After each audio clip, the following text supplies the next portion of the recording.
Hi everyone, welcome to my mini vlog. तो आज मैं आपको मिलवाने वाली हूँ मेरी दादी से। तो मैंने यहाँ पर उठाया अपना बहुत ही प्यारा और पुराना बाइक और अपनी बेटी को ले लिया पीछे और हम चल दिए दादी के घर की। और मेरी दादी है ना हमारे साथ में नहीं रहती, क्योंकि मेरी दादी काफ़ी बूढ़ी हो चुकी हैं, तो उनको ना पीसफुल इन्वायरमेंट चाहिए। और लेकिन हमारा घर है ना वहाँ पर नेशनल हाईवे है, तो वहाँ पर रात दिन मतलब गाड़ियाँ चलती रहता है। तो गाड़ियों की आवाज़ से ना मेरी दादी को थोड़ा वो प्रॉब्लम सा हो गया था, इसीलिए वो जाने मतलब हमारी बुआ के घर में रहती है। तो आप देख ही सकते हैं ये हमारा गांव। गाइस, मेरा जो गांव है प्रॉपर गांव है, इसमें कोई भी सिटीज़ का टच नहीं है। आप देख सकते हैं ये छोटा छोटा मतलब घर है, रास्ते भी ऐसे ही हैं। तो ये हमारा ऐसा ही है हमारा गांव।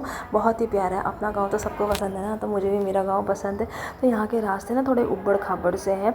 यहाँ पर रास्ता ना कॉन्ट्रैक्टर वगैरह जो ठीक कर देते हैं, लेकिन फिर जब बारिश आता है ना फिर दोबारा ख़राब हो जाता है। तो ये हमारे यहाँ का बहुत ही प्यारा सा मंदिर, काली माँ का मंदिर है। तो हमारे गाँव में ना ऐसे ही छोटी छोटी दुकानें होती हैं और आपको गाय बकरियाँ कहीं पर भी मिल सकती हैं। तो मेरे पापा ने मुझे वार्न किया था कि आप बाइक लेके जा रही हो तो आप स्लोली राइड करना, क्योंकि यहाँ पर गायों का भरोसा नहीं है। क्योंकि यहाँ पर ना गाय को ओपनली छोड़ देते हैं चरने के लिए, घास खाने के लिए। तो गाय ना कहीं से भी बीच में सड़कों में आ जाती है। तो वैसे ही मैं तो शाम को निकल रही थी ना, तो अंधेरा होने वाला था। तो पापा मेरे बहुत जल्दी घबरा जाते हैं ना ये सब बातों से। तो पापा ने बोला कि स्लोली जाना, क्योंकि मैं जा रही थी बाइक में और मेरी बहन और उसका हब्बी और बच्चे लोग जा रहे थे कार से। तो मेरे को ना बाइक वाला फील लेना था। तो काफ़ी हो गया था, मुझे काफ़ी साल हो गए थे मैंने बाइक को छुआ नहीं था। तो मैं घर ना कभी भी आती हूँ तो यही है, मैं ज़्यादा यही मतलब इसी बार ही मैं थोड़ा लंबा रुक गई अपने मायके। 4-5 डेज़ हो गया है, लेकिन मैं वैसे कभी नहीं रुकती। मैं जैसे आ जाती हूँ तो मैं कल नहीं तो परसों मतलब हार्डली 2-3 डेज़ के लिए ही आती हूँ और फिर वापस चली जाती हूँ। लेकिन इस बार क्या हुआ, मैं अपनी बहन से मिली आफ्टर 4 ईयर्स के बाद में, और उसका छोटा सा बाबू हुआ ना, तो बाबू ने मुझे और ज़्यादा अट्रैक्ट कर लिया और मैं उसको देखने के ही लिए रुकी हुई हूँ। तो मेरी बहन कल जा रही है, तो हम दोनों ने डिसाइड कर लिया कि हम अपनी दादी से मिलने चलते हैं, क्योंकि दादी को मिले हुए भी बहुत साल हो गए थे। मेरा भी काफ़ी साल हो गए थे और मेरी बहन का भी काफ़ी साल हो गया था। हम ना पहले सब इकट्ठे रहते हैं, लेकिन जब अपना अपना फील्ड चूज़ कर लेते हैं, जैसे मैं शादी कर लिया और मैं सेटल हो गई कालिम्पोंग में, तो मेरी बहन ने अपना फील्ड टीचिंग चूज़ किया है। उसका हस्बैंड है ना तो पोस्टेड है वो अभी पुणे में, तो वो अपने हस्बैंड के साथ में वहाँ रहती है। और मेरा भाई वो रहता है दिल्ली में। तो हम चारों भाई बहन, भैया रहता है यहाँ। हम चारों भाई बहन है ना कभी मतलब इकट्ठा मिल ही नहीं पाते, बहुत रेयर है होता है कि जहाँ हम अपने भाई और बहनों के साथ में मतलब इकट्ठा मिलते हैं। तो ऐसे धीरे धीरे मैं पहुँच गई अपनी दादी के घर। ये मेरी दादी का घर है जहाँ पर तुलसी का पेड़ है। मेरी दादी हमेशा पूजा करती है। तो मैं फाइनली अपनी दादी से मिली। तो मेरी दादी को मैंने पहले इसके किस्सी दिया। तो पहले मेरी दादी मुझे पहचान नहीं पाई, क्योंकि काफ़ी बूढ़ी हो गई है, उनको दिखाई भी कम देता है और सुनाई भी बहुत ज़्यादा कम देता है। तो ना मुझसे पूछ रही है कि तुम निशा हो ना, मेरा घर का नाम निशा है ना। मेरी दादी मुझे निशा निशा करके बुलाती है। तो मैंने बोला हाँ मैं निशा हो।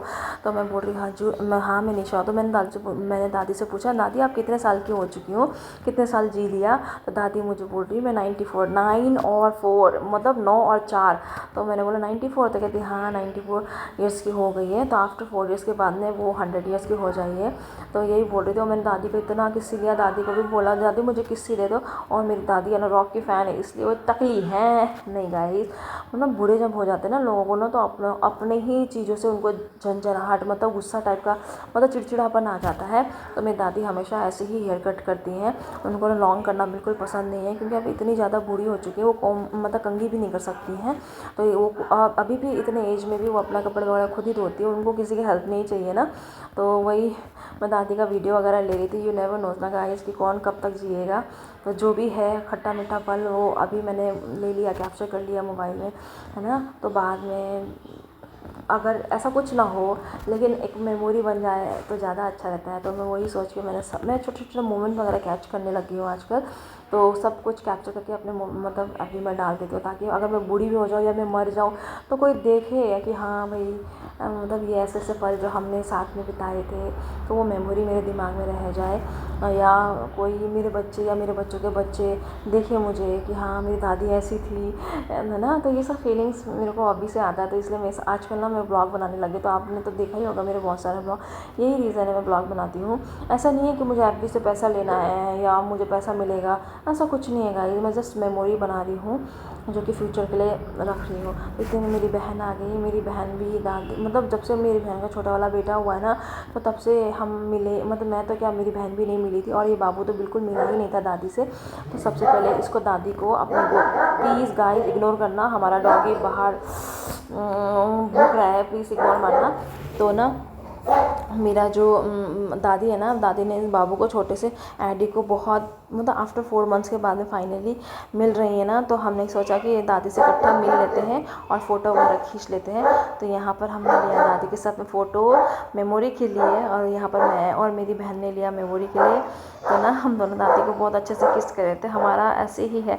तो यहाँ पर ना छोटा सा गुल्लू मुल्लू भी आया हुआ था, तो इससे भी हमने मिल लिया। तो दादी के साथ ऐसे हमने बातें वगैरह किया। दादी मतलब बच्चे ये सब ना इनके बच्चों के बच्चे हैं, मेरी दादी के बच्चे के बच्चे नहीं नहीं नहीं, मेरी दादी के बच्चे के बच्चे के बच्चे हैं यार।